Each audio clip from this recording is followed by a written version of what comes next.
Hey guys, Nick Hudson here. Short episode this week because I am getting ready to go to LA.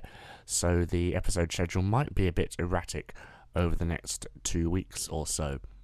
This episode was recorded on sort of around the 3rd, 4th of March, once Matilda had entered previews on Broadway, and I sat down to speak to a new friend about the production. Enjoy the show.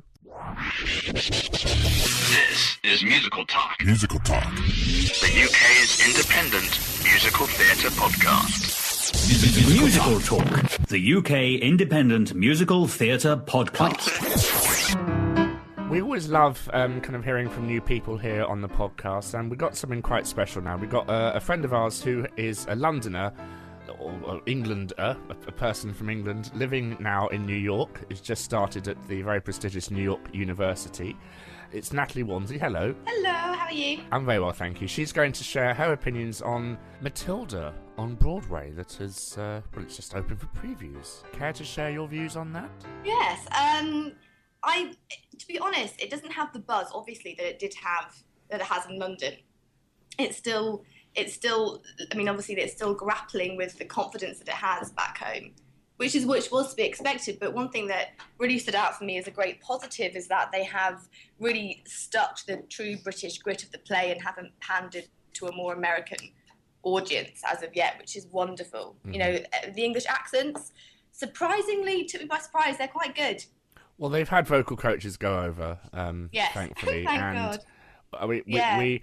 This has always been the kind of whisperings about Matilda, you know, will it be Americanized and will it be, you know, kind of ruined for the Americans like the movie was, which we won't mention. The problem I have with Americans thinking about Matilda is if you like look on Twitter or something, they say, OMG, I love the movie.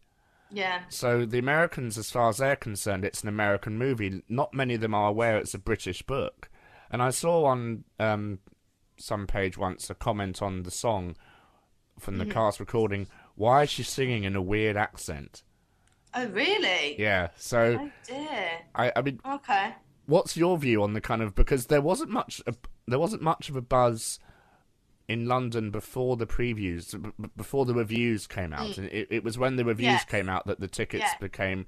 And obviously the show's going to get great reviews on Broadway, we hope. So maybe the buzz will... Yeah, we do hope.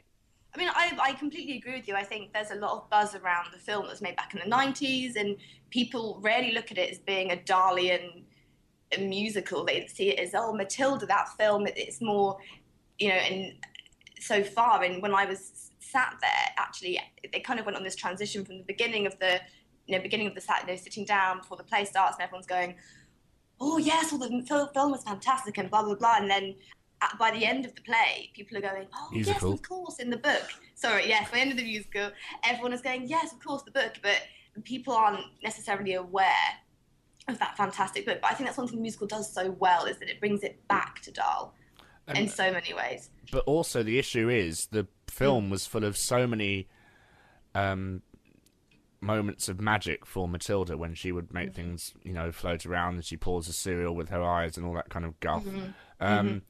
The musical has those moments, but they're not as many. Very, very slight, and it's over with, all in the second act, which is fantastic because it's looking at the honesty of a child's world way more than it's looking at a facade of magic and glitz and glamour. It's focusing on the raw, visceral world of the child and how she can conquer her fears and hopes and dreams in this world of terrifying adults and monstrous adults, and end up, you know, forming her way. And what was the reaction like? Because you were there the third, second? Yeah, I was there the third night. It was an interesting mix. Definitely, I mean, for those of us, I mean, there are a few Brits in the audience who obviously, you know, rose to our feet thinking, oh, fantastic, let's support our British roots in the theatre. But interesting. A lot of people, I think, pleasantly surprised, I would say. A lot of people came out thinking, oh, wow, you know, and a lot of people going, oh, wow, they actually use kids in the mix. A lot of people did not expect there to be that calibre from young people, which I thought was such a testament to the casting and to those wonderful kids that go out there every night. I think the show needs to get the same confidence that it does have back home, which it will do for sure. And I think that will be a real standing point in the rest of the show as soon as it opens. Because there is another contender on Broadway at the moment with the girl in the little red dress. Oh, Annie, yes. Do you think it's no surprise that show's playing right now?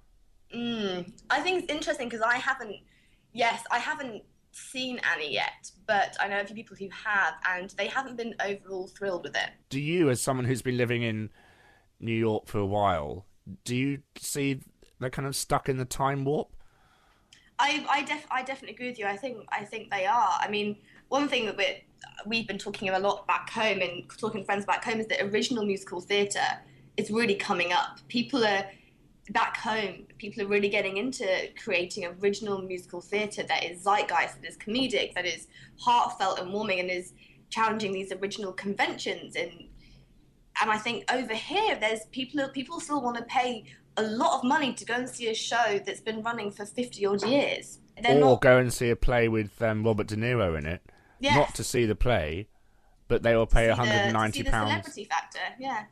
You know, Matilda obviously hopefully will be another smash. You know, I think it's ironic that the RSC are going to be famous for two things, Les Mis and Matilda. And Matilda. You know, not exactly Shakespeare's greatest works, but do you think there's a kind of jealousy still from the Brits taking what is apparently the American art form and, you know, making it their own, and Phantom and Les Mis and Cats and all that kind of stuff? Yeah, interesting. Jealousy, I haven't thought about jealousy. I don't think so. From what I've seen and from what I've been a part of.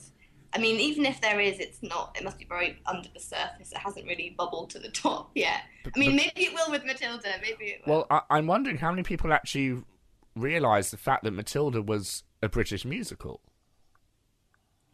Yes, that's true. That is true. I can imagine a lot of people came into the theatre on Wednesday night not even having a clue that it was directed by Matthew Walmsley and was part of the RSC creative ensemble. I think a lot of people, and I think as well, a lot of people don't. The creative team, Dennis Kelly and Tim Minchin, they're very unheard of on the musical theatre scene on Broadway so far. And I think a lot of them didn't quite realise who these amazing people are. So I think, that's definitely an interesting note.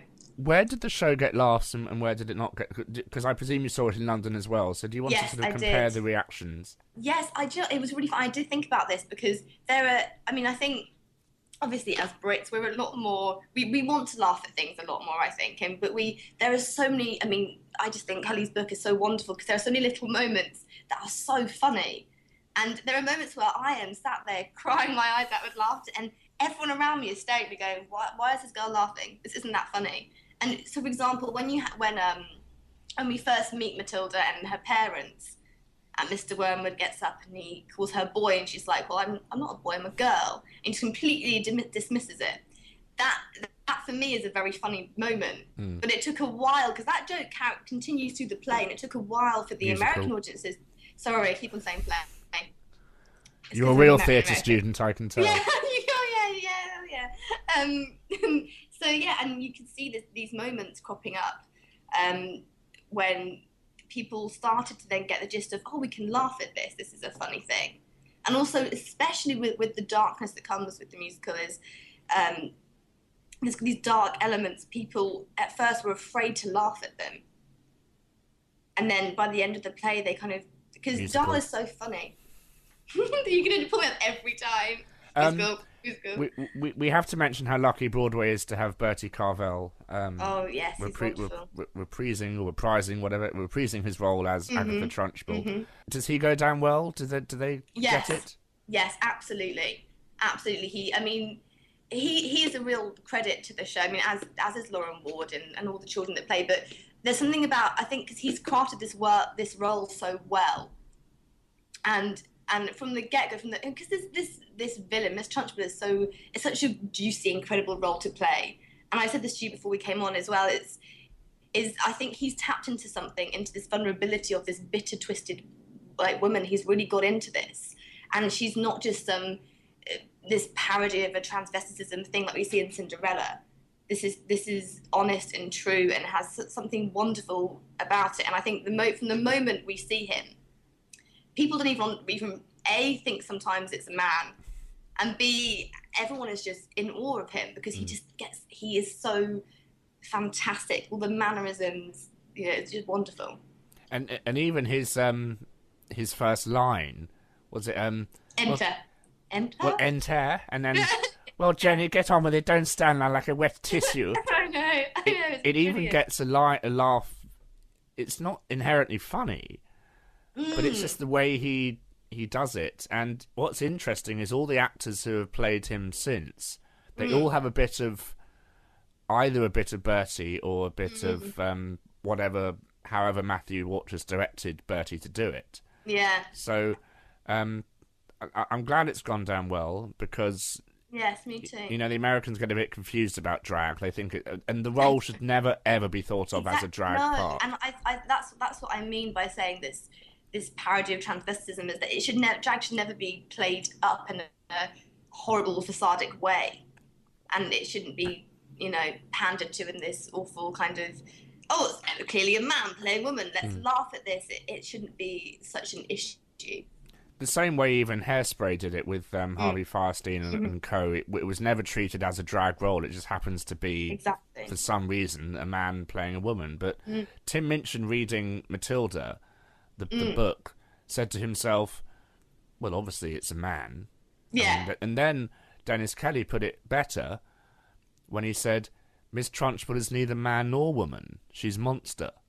Yes. Or it's a monster. So it doesn't really matter whether a man or woman plays. The RSC certainly have a blind approach to casting, which is very good. Yes. What was the lead girl like? I saw a little girl by the name of Una Lawrence, and she was wonderful. I'm pretty sure it was her first night, but she was very sweet.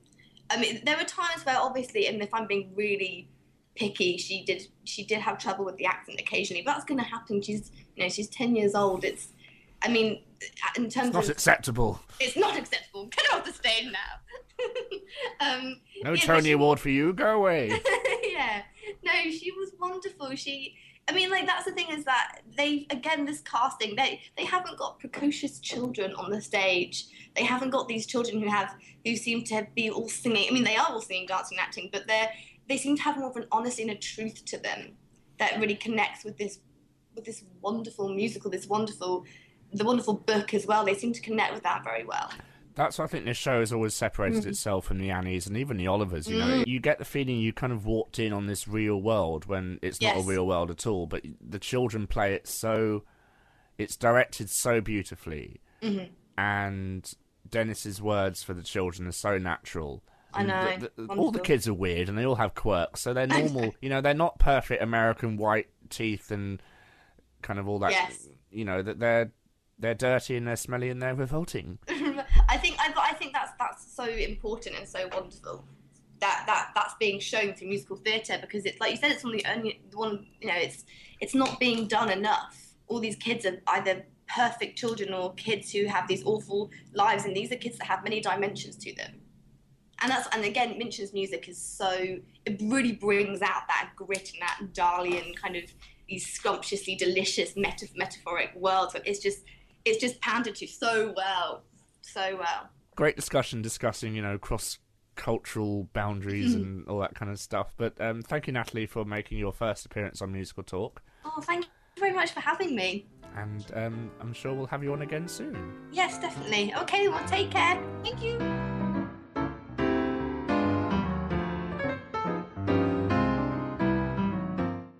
This episode of Musical Talk was presented by Nick Hudson and Natalie Walmsley. It was edited by Nick Hudson and is copyright Musical Talk 2013.